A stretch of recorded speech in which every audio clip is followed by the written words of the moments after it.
Hi everyone, welcome back to the channel. Today's video is all about 3 gorgeous plants that truly do not need regular irrigation, even here in our scorching hot summer climate. But first, let me back up for a second and explain what inspired this video. Way back in one of our early videos on drought-tolerant plants, a viewer left a comment saying something like, "I don't want to water my plants at all." It got me thinking. Drought tolerant means different things to different people.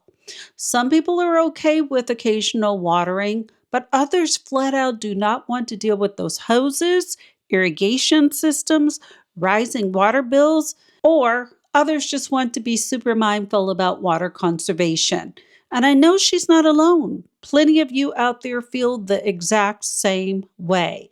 So for the past couple of years, I've been on a mission here in my Zone 8B garden. I've paid super close attention to plants that can go without any supplemental irrigation.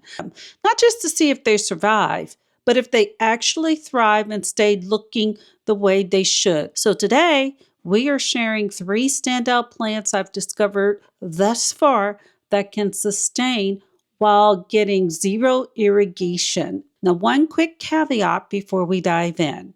If you're gardening in an extreme hot desert spot, someplace where temperatures hit 113 to 115 degrees Fahrenheit with super low humidity, pretty much everything needs some water to look its best. These picks are not magic for those ultra arid conditions, but in most other hot climates, for certain, these plants should work great for you. Now, if you've tried any zero irrigation plants in your garden, drop them in the comments below. I'd love to hear what works for you. All right, let's jump in and talk about these 3 beauties. First up is the Vitex tree, also known as the Chaste Tree. Now, I know what some of you are thinking right away. Wait, isn't Vitex invasive? Doesn't it take over everything? And you're not wrong. Regular Vitex agnus castus can be aggressive, reseeding like crazy, but please hear me out. These 2 cultivars are game changers. The Summertime Blues is a sterile variety. According to everything that's been consistently reported about it, it has no viable seeds, so zero worry about it spreading wildly. Busybee is a low seed, low fertility selection bred for a tidier growth and less invasiveness. I currently have 4 Vitex in my yard total. I've grown 5 in this yard, but these 2 are my absolute favorites for different reasons. But hands down, Summertime Blues is my #1 pick right now. Growers listed as becoming 8 to 12 feet in height, 4 to 6 feet in width, but let me tell you, mine has spread to over 20 feet in width and about 8 to 10 feet in height in less than 3 years. It is massive, but in the best way. It is super showy without being out of control. Now, why do I love this plant so much? Let's just go back to its first summer here. I planted the very first Summertime Blues in May, watered it in well at the time of planting, of course. Then boom, we hit extreme drought conditions, irrigation bans, no watering allowed from the system or even outdoor hoses. That poor thing got 0 supplemental water after planting day. And it was sitting there in full sun, 7 to 8 hours a day, including the brutal afternoon scorch in central Texas. And guess what? It didn't skip a beat. It leafed out beautifully, bloomed like crazy. No pests, no diseases, completely unfazed. No irrigation there either. And it's almost 2 years later, it is still thriving. Same story with my Busybee Vitex. It was planted all the way in the back corner, watered in. We planned to add irrigation, which never happened. It was hot, and I didn't want to go out there in the heat with the mosquitoes and drag that hose out there to water it. So basically, there was 0 follow-up or watering from me. It survived, it bloomed, and it held its own just fine. So these are true drought-tolerant powerhouses. They are heat-loving, pollinator magnets. Bees go nuts for them. They're low maintenance, deer resistant, and they have that aromatic foliage. Summertime blues will give you those long, abundant summer blooms, while Busybee stays a bit tidier in a more compact form overall. Number 2 is sedum, also known as stone crop, and you all may have guessed that this one would make the list. Now, sedum is a little succulent that is basically a desert plant in disguise.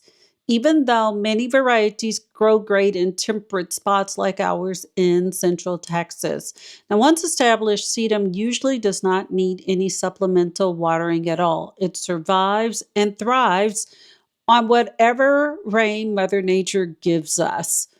Now, why is this plant so tough? It's got some smart built in adaptations that let it store water and cut down on water loss. You've got a plant that's way more bothered by too much water than too little, because overwatering will lead to root rot fast in our clay soils, while drought barely phases it. And speaking of clay, hello, Central Texas. Sedum can struggle if water sits around the roots, and the fix is pretty simple. You want to improve drainage so the ground doesn't stay wet. You can plant the crown 1 to 2 inches above the soil level so the water runs off. You can build a small mound or raised bed around it because gravity will help the drainage. Or you can mix in mineral drainage materials like expanded shale, crushed granite, etc., to loosen things up a bit. But you want to skip rich compost. Sedum prefers lean, rocky soil anyway. Give it full sun, do all of the above, and you will be golden. We've got several sedum varieties thriving here with zero irrigation after planting. So they are proof positive that you can have a beautiful, colorful garden without supplemental or regular watering. The third plant is Texas sage, also known as Leucophyllum, also called Texas ranger, Cenizo, or purple sage. Now, this native beauty evolved in the Chihuahuan Desert, northern Mexico, and South Texas. So it's genetically wired for extreme dry conditions. Once established, so a big tip, plant it just prior to your rainy season. So you still water it when planting and let the seasonal rain do the rest while it gets established. Very soon, it will need zero supplemental watering. Here's why it's so tough. It has silvery leaves with these tiny hairs known as trichomes that reflect intense sun. They drop the leaf temperature and they slash evaporation. And that classic gray silver color is basically natural sunscreen. It has a deep white root system that allows the plant to tap into deep soil moisture that other plants can't reach, which lets it survive long dry spells.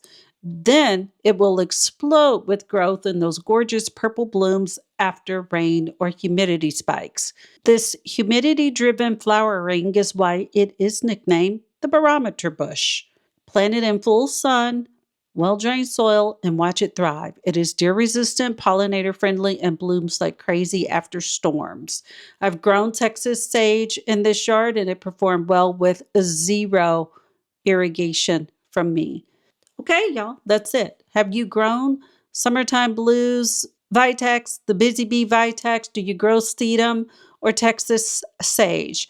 Please share your experiences in the comments below. I'd love to hear how they're doing in your zone. If this helped, please consider clicking the like button, subscribe for more Texas proof gardening tips, and ring the bell so notifications. Thank you for watching. Happy gardening. And I will see you in the next video. Bye.